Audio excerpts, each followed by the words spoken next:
Hello viewers, and welcome again to the show. My name is Chef Andy, and this evening we're going to be focusing on something very simple and interesting.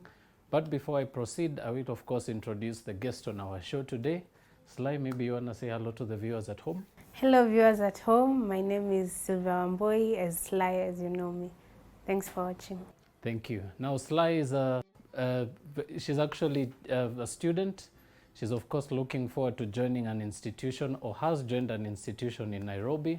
But over and above being a student, she's also a very passionate cook and a passionate food lover. So on this particular episode, I managed to get her attention when I told her we're going to be making some vegetable pasta. Now, of course, also to mention, for those of you taking notes, this is of course not a strict vegetarian pasta, so I'm only going to call it a vegetable pasta, for the fact that we're going to be incorporating a bit of some dairy to this simple recipe. But before I continue with our veggie macaroni for today, I'll of course introduce the ingredients just to give you an idea of what to expect for the show. Now from the very front, I've got about a heaped tablespoon of some finely chopped and seeded tomato. I've also got a small wedge of lemon, and at the end I've also got some mixed spices, about a teaspoon. I've also got some julienne red pepper. I've also got two small bowls there with some finely chopped green peppers. I've also got some green olives, about a tablespoon of some fresh cream, and a bit of some dried parsley. I'm also going to be incorporating a bit of some fresh mint, about one medium-sized white onion finely chopped. You'll of course also require 1 whole cup of some macaroni pasta that's not cooked, of course.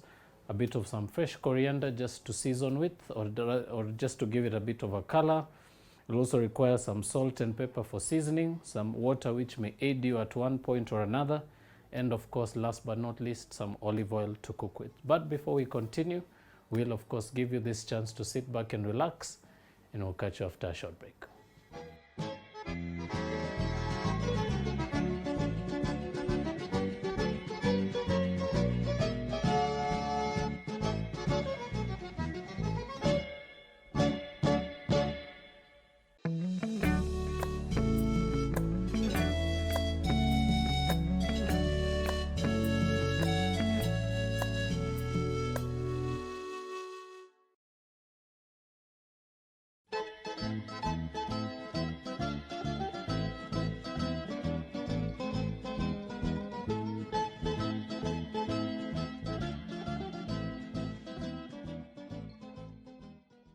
Welcome back, ladies and gentlemen. If you're just tuning in, I and Sly are going to be starting a very simple recipe today. So Sly, I hope you're feeling like pasta today, yeah? Feeling pasta-ish. You're feeling pasta-ish today.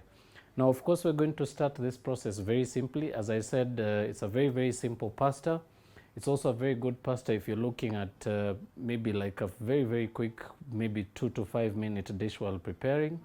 So for the beautiful thing about this dish is most of the ingredients don't need cooking. For instance, the olives won't need much cooking, and the mint, of course, these are just ingredients that we'll be adding in towards the end of our dish, just before our plating.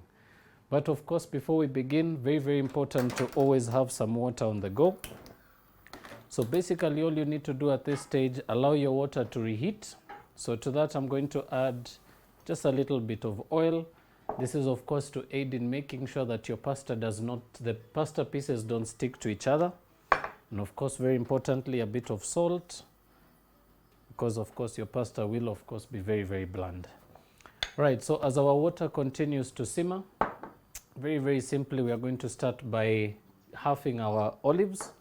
So I'm going to grab a knife at the back here. And Sly, what you can do for us is you're basically going to slice this 3 times. So you can go 1, 2, and we're basically going to do the same thing for the rest of the olives. While she does that, I'm also going to explain some of the beautiful aspects of pasta that you should actually be aware of. Remember, pasta is a very, very good additional starch substitute to your meals. It can, of course, go hand in hand with very, very many dishes. It takes a very, very short time to cook, in that you only need to blanch it for about 5 to 6 minutes, or rather boil it very, very quickly. And another thing is, the beautiful thing about it is, of course, with the many varieties of pasta available to us in the market, you can, of course, be able to find pastas that range in very, very many different flours, which, of course, means, in this case, it means you can actually be able to satisfy very many different types of cooking or diabetic requirements, or any particular diet requirements from your doctor.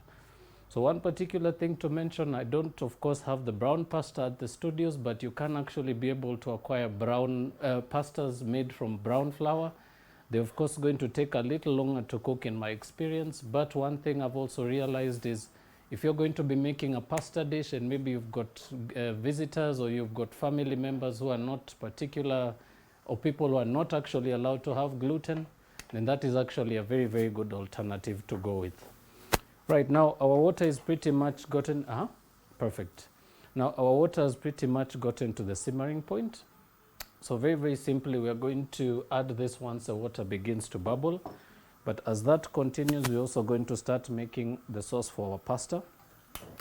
And now I picked a very, very simple sauce for this particular process. It's a little less vegetarian because of the fact that we're adding cream. But it's also got a very, very good burst of color, burst of flavor, and it's also nice and refreshing, in that we're also going to be using some lemon and some mint. So why the name vegetable pasta? So vegetable pasta would basically refer to a pasta that does not have any meat at all.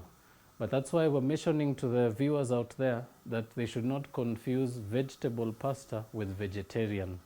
Because then vegetarian would mean it may not have any dairy or any animal products. So for the fact that we're going to be using dairy on this recipe, so we can't call it a full vegetarian recipe, we can only call it vegetable pasta. Yep. Yeah. Easy to understand. Yeah, easy. Yeah. Perfect. Right, so once your water gets to simmering point, as I mentioned, when the bubbles start popping at the top, proceed to add your pasta into your bowl. Very, very importantly, most of us forget to do this. Always be sure to give your pasta a quick mix as soon as it goes into the water. For two reasons. It's actually going to allow and make sure that all your pieces are not stuck together.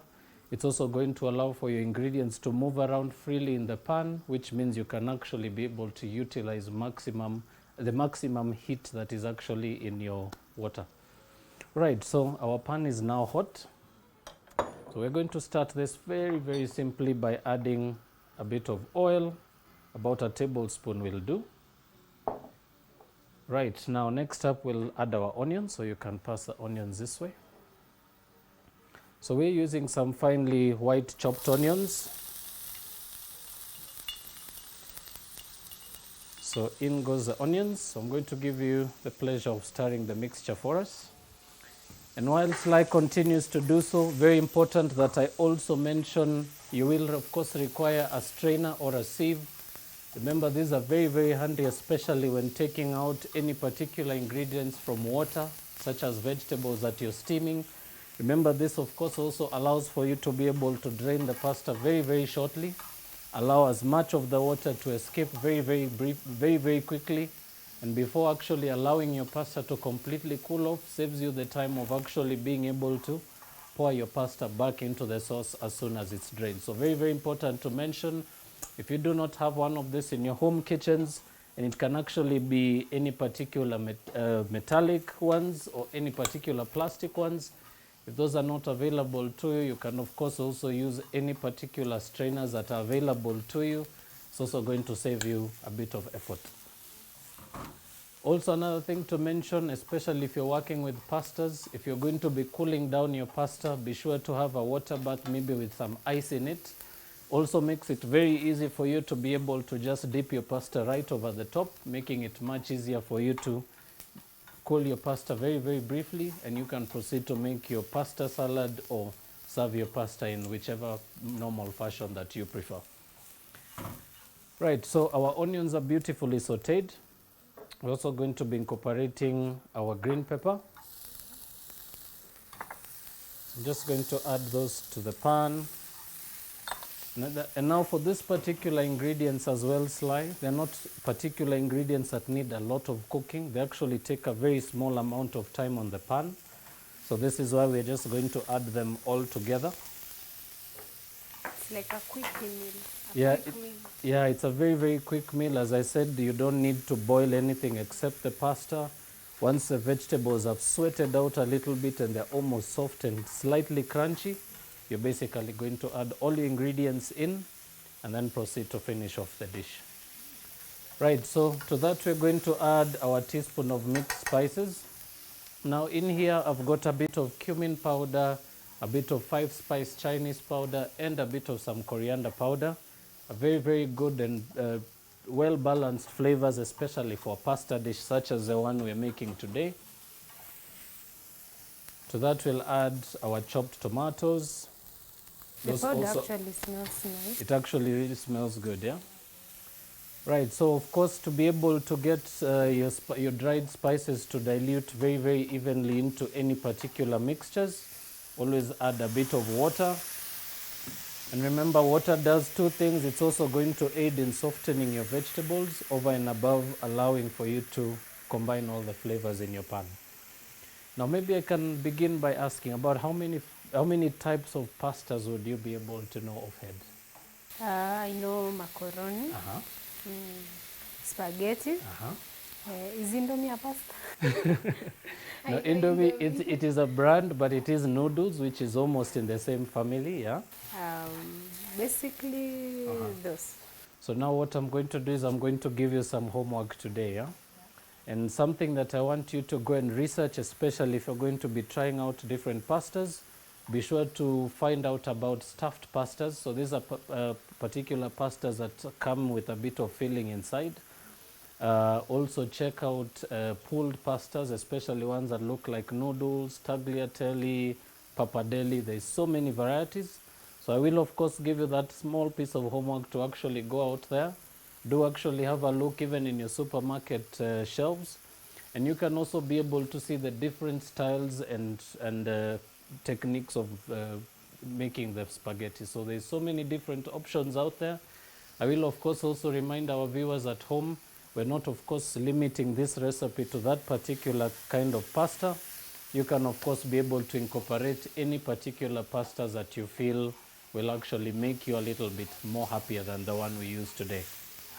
Right, so also to mention, we're going to be adding our lemon and our mint a little later, but you can of course add your dried parsley at this stage. What's basically parsley? Parsley is basically a herb just like coriander, and it's got a very distinct flavor in that it's not really sharp in flavor, but it really gives a very good base to a dish. And one particular maybe observation you'll realize, I don't know if have you ever seen parsley in its raw form? No. So what it looks, you may find it in the same section in your retail stores or your supermarket. It's a herb just like coriander in the same family, but you'll notice it looks like little like flowers, like tree kind of consistency. So it won't be, the leaves are not as thin as a coriander one. They look like little cauliflower batches on the stem. So if you manage to bump into those, you can of course be able to use them. They're not of course as versatile as coriander. Coriander is a little sweeter, but parsley is of course very, very different in texture and flavor. So you'll of course be able to get a different taste from that. Oh, yeah. Interesting. Right, so as Sly continues, we'll of course begin to incorporate the rest of our ingredients. So I will start off by pulling the mint stalks from the mint stem. So I'm going to be using about 2 or 3 stems for this particular, let's say about 5 to 10 pieces of some mint leaves. So remember, mint is particularly very overpowering if you use too much of it at once. So you can actually be able to work with about 5 or 6 pieces of leaves. That should do. And now a very, very simple technique to chop that is very simply begin by arranging the leaves one over the other. Looks like a very tedious process, but it's actually the easiest way to manage to get an even chopping from your mint. But the leaves are so tiny. The leaves are so tiny, yes. So it's very, very simple. Once you have your leaves one over the other like that, all you need to do now is just use your knife, and that should be able to give you, say, some nice beautiful strips of some mint. Exactly. Now, something also to mention for those of you who may be tempted to add your mint to a pestle and mortar, remember, very importantly, mint will of course go black very, very quickly. So be sure to make sure if you're going to chop it, be sure to chop it as gently as possible. That way you'll of course manage to retain the nice, beautiful, rich green color from the leaves. Now we're of course going to go ahead and check on our pasta. So I'm just going to give that a quick mix. And we're basically going to pull one piece out.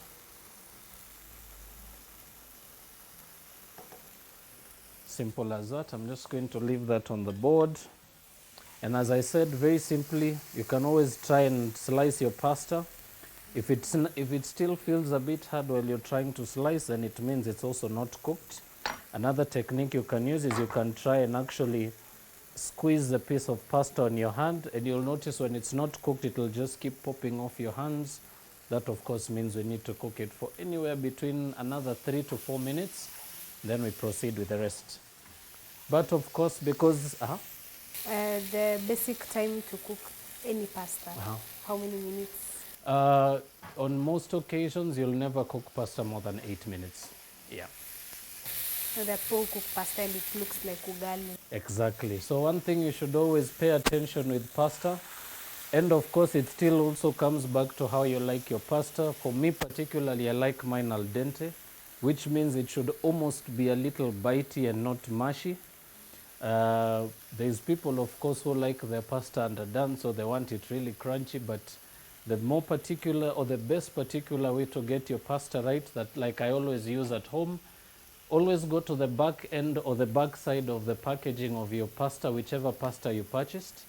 And what you do is once you look behind the label, it's actually going to tell you all the details. So you don't have to actually struggle to figure out how long this pasta should cook. On most occasions, they will of course tell you 6 to 8 minutes, which means you should start checking on your pasta maybe on the 6th minute, but of course not cook it until the 9th minute. So before the 8th minute, you should actually be able to take it out. Yeah. Right, so our mixture is now nice and soft, nicely, beautifully cooked. The vegetables are nice and tender. So what we're going to do is we're going to turn that off very briefly, and we're going to allow it to cool off. But as we do so, very important to always have a bowl to aid you in cooling your mixture a little faster. So you can scoop that into this nice, beautiful bowl of ours. Now something to mention as well, Sly, if you're going to cook something and you want to cool it off, sometimes leaving it on the pan will mean it's going to continue cooking. So sometimes it's even safer to remove it from the pan and put it in a plate or a bowl, because it will cool much faster. Remember, the pan is still hot even when we turn it down, yeah? So very important to make sure, like for fillings such as this, you can actually quickly fix it up, and then you can scoop it into a bowl and then mix it with the pasta once the pasta is ready. Wow. So as you can see, the filling is almost complete, and we haven't even finished the pasta. So you can be able to now gauge. And on most occasions, you can be able to do a very, very simple vegetable pasta. Even you can actually be able to finish your filling even before the pasta is cooked, which of course brings in the beautiful factor that it's actually very fast. Yeah. Right, now as we wind up this particular segment, I'm of course going to allow that to cook for another 1 minute and take it out of the heat. But of course, do stay tuned. We are going to come back very, very shortly, where I'm going to show you how to combine all the rest of our ingredients into one main dish, and we're going to proceed to plating and serving suggestions. So please don't touch that dial. We'll be right back.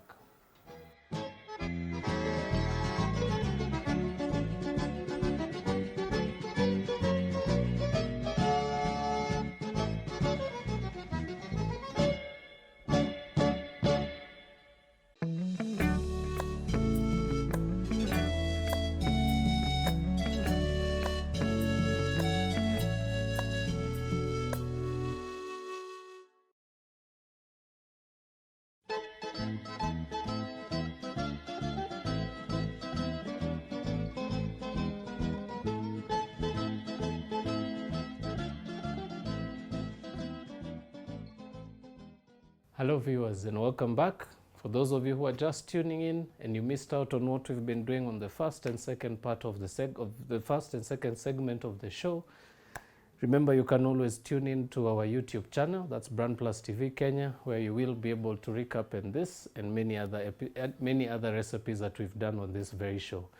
But we have of course come to the last part of this dish. So as I mentioned, the pasta has been pretty much drained very, very briefly, and we allowed it to sit there just to cool off very slightly. Now we're going to start off by heating a pan, and I'll take you through the process of finishing the rest of the dish. So Sly, you can do us the favor. And while she does so, I'm just going to grab the ingredients that we'll be using to finish off this dish. Of course, also to mention, have a sieve close by. You will of course need to sieve through the seeds, or rather pull the seeds out from the main mixture. Right, so to this we're also going to be incorporating some fresh coriander. So I'm going to begin by chopping coarsely some fresh coriander leaves. Of course, giving them a nice, beautiful, chunky chopping technique will of course allow for them to also infuse with the pasta very, very nicely, and it also gives your pasta a nice, beautiful appearance. Right, so our pan is nice and hot, so we're going to begin this process by adding just a little bit of our oil. So a small dollop of oil in the center. You can also proceed to scoop the cream into the pan, and of course all of it, yeah. And of course, while doing so, always make sure that your pan, or the heat in your pan, is at its completely lowest possible temperature. And of course, once that is in, you can also proceed to add the rest of your filling. Right, perfect. Now you can mix those two together. Right, now as you finish off, as you reheat and finish off your filling, always proceed to add the rest of your ingredients at this stage, because it's not really going to take much time before your cream is completely cooked off. So be sure to always do it very, very quickly. Right, once your filling is coated in the cream, proceed to add your pasta. And just give it a mix. Now, something of course always loved to do back in the times that I've been working in kitchens, I always like to reserve a little bit of the same water that you use to cook your pasta with, and you can actually add a little bit of the water to your pasta at this stage. The beautiful thing about this water is it contains a little bit of flour that of course was the main ingredient that made your pasta.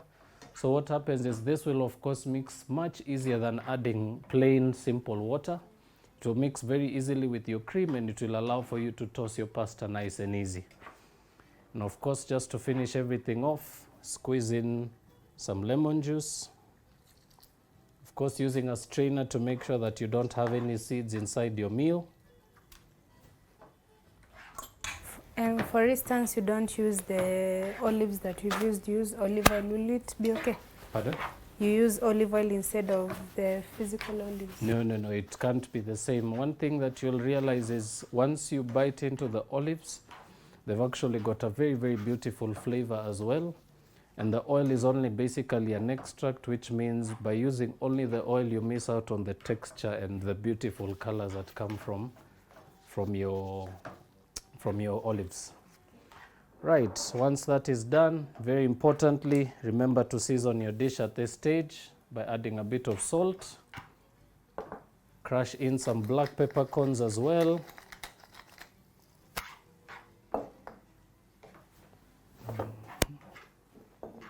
Now, Sly, as we finish off, I hope you've been motivated to try a nice, beautiful pasta dish very soon. Yeah. Once I'm done with my research on the different kinds of pastas. Yeah. And as I said, be sure to also try them out. Maybe buy a packet. I like to buy a different kind of pasta every month. And you'll realize by the end of the year, you may have actually tried all the pastas available And another thing to also mention, remember pasta is a very low cost ingredient. You can actually be able to find even the simplest of pastas out here at a very convenient retail price. So it actually does make it much easier for you to substitute from starches such as potatoes, rice, and any particular other starches that you're already using in your pantry or in your home kitchen. Right, so once that is mixed up, we're just going to turn that off and we can continue to plate. So very simply, of course, always make sure it's mixed through by tossing once more. And once it's nicely coated, very simply, I like to start by scooping that bit of the filling that was at the end of the pan, the one with most of the vegetables. Then, of course, toss your pasta as well. Sometimes you may not be able to get all the ingredients to come to the top.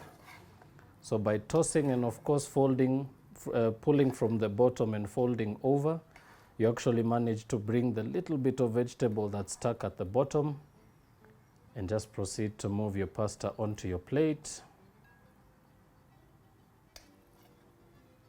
I was wondering, since it is a vegetable pasta, can you use actual vegetables like spinach, sukuma wiki? Yes, any particular vegetable, but of course you may not cook the vegetables the same way we did. Of course, different vegetables call for different cooking techniques. So all you need to do is remember you can cook your vegetables in whichever way you like. But what happens is, as long as you remember at the end of the process that your vegetables come to meet the pasta at the end, you should be okay. And of course also the texture. So be sure as well to not have like chunks of vegetable in a very small pasta sized bowl. Because what will happen is the vegetables will look like the main dish and the pasta will look like the starch to accompany the pasta. So it won't look like one complete meal. And as well, if you like, you can also be able to grate over some cheese. So on many occasions, I would have grated some cheese on top of this. But because we are keeping our recipe nice, fresh, and healthy, we're going to avoid any addition of any other dairy products. And of course, just to finish that off, I don't like to waste this little bit of coriander on the board. So you can actually just sprinkle those over the top. And just to give that a nice, beautiful finish, a nice, beautiful, fresh sprig of mint. And your pasta is done. Are these the dishes that you put like a cherry on top? Well, if for instance, if you are making something in relation to a dessert or something sweet, then you can put a sweet topping on top. But for instance, if you're making anything that is vegetarian or any particular main dishes which are meat or any particular other dishes, you can of course be able to use mint in the same way. Yeah. So in this dish, can you use like lettuce, lettuce? No, lettuce you may not be able to use for this recipe because of the fact that lettuce cannot be cooked. It's actually supposed to be consumed in its raw form. And what would happen is, remember your pasta is hot. So what happens is the moment you add your lettuce in there, it's just basically going to collapse. So what will happen, it will look like overcooked cabbage. It's just going to fall flat in the meal. So you won't actually be able to mix it in. It will actually also turn black, which will give the dish a very different appearance. Yeah? Right. So we've done good today. Yeah, excellent. Yeah, you want to give it a taste and tell us how we did? Definitely. Just going to grab just a few of those from the pan, and I'll let you gauge us and tell us how we did today.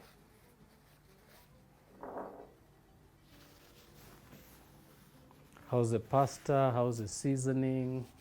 You actually got what you were saying on olives, like literally. Exactly. Yeah, you can't it use just olive oil. Jumps in there, yeah? Yeah. Perfect. Now, of course, ladies and gentlemen, with that, we have come to the last and final part of the show. I will, of course, bid you farewell at this stage. And I will, of course, I will also remind you to keep sending your queries, your comments, your suggestions. We very much appreciate them. I think, Sly, you wrote back to us and we managed to get back to you as quick as we could. Yes, and I appreciated. Thank you. Thank you so much. So remember, you can, of course, be able to do the same thing Sly did. I will, of course, take this chance now to wrap up and call it a day. But remember, you can actually be able to come and join me, Chef Andy, here on the studio. And we may actually be able to cook something, or you can also share some ideas with me that I may not, of course, have aired or shared with you on the show already. But from us, it's a simple goodbye for now. Do have a lovely evening and see you soon.